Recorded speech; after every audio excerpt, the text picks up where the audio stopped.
రాజధాని విషయంలో మాత్రం ఉదాహరణకి రాజధానికి చూస్తున్నారు కదా, 11 సంవత్సరాల నుంచి ప్రతిసారి అంతే.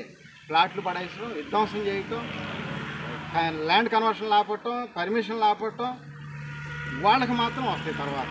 తగ్గించి ఈ చిన్న సన్నకారు రైతులు మొత్తం లాగేసుకొని రేపు తగ్గించి భూములు కొనుక్కుంటారు. ఇప్పుడు వాళ్ళు మళ్ళీ ఏదో కంపెనీలు విదేశాలకు వచ్చినాయి, మళ్ళీ రేట్లు వస్తున్నాయని చెప్పి అడావుడి చేసి మళ్ళీ వాళ్ళు వీళ్ళు రియల్ ఎస్టేట్ బిజినెస్ చేసుకోవడానికి తప్పితే ఈ రాజధాని మాత్రం కట్టరు, డెవలప్ చేయరు. ఎవరందరూ వాళ్ళు పర్మిషన్ వేసి కన్స్ట్రక్షన్ ఎవరంతా వాళ్ళు చేసుకుంటే అవి తప్పితే అప్పటి వరకు ఇది అవ్వదు. ఈ ఫస్ట్ పూలింగ్ ఇంకో 10 ఏళ్ళు ఉన్నా కూడా కట్టరని చెప్పి నేను బలంగా ఫస్ట్ పూలింగ్ రైతులకు కానీ సెకండ్ పూలింగ్ రైతులకు కానీ నేను చెప్తా ఉన్నాను. ఈ ప్రెస్ మీట్ ద్వారాగా 100% ఇప్పట్లో డెవలప్ చెయ్యరు. ఇది వాస్తవం. అది కొనుక్కోవడం, అమ్ముకోవడం, రియల్ ఎస్టేట్ చేసుకోవడం తప్పితే రైతులకి, రైతు కూలీలకి, ప్రజలకి న్యాయం చేయరు. మోసం చేయడానికి మాత్రమే సిద్ధంగా ఉన్నారని చెప్పి నేను చెప్తాను.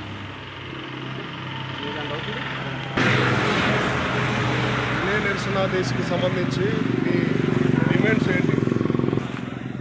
ఇక్కడ సెకండ్ కూలింగ్లో ఎకరానికి ₹1,00,00,000 ఇచ్చి 1250 గది ఇవ్వాలని చెప్పి అడుగుతా ఉన్నాం. అట్లాగే రైతు కూలీలకి నెలకు 15,000 ఇవ్వాలని చెప్పి డిమాండ్ చేస్తూ ఉన్నాం.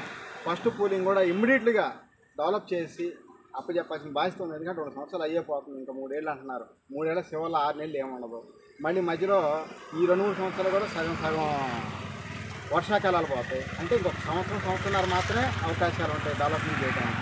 ఎప్పుడు అయింది అవ్వదు. అందుకని ఏదన్నా కానీ పరిష్కార మార్గం తొందరగా డెవలప్ చేయాల్సి అప్పచెప్పాల్సిన బాధ్యత ప్రభుత్వానికి ఉంది. ప్రభుత్వం అప్పచెప్పాలి. మన డిమాండ్స్ మాత్రం ల్యాండ్ పూలింగ్ తీసుకుంటే ఎకరానికి కోటి తీసుకోవాలి. లేదు అంటే ఇమ్మీడియట్గా పర్మిషన్లు ఇవ్వాలి, ల్యాండ్ కన్వర్షన్లు ఇవ్వాలి. Inner ring road, outer ring road ఏ అయితే లోగడ గతంలో సర్వే నెంబర్లో వదిలారో మళ్ళీ ఆ సర్వే నెంబర్లో ఆన్లైన్లో కనపడేటట్టుగా వదలాలి.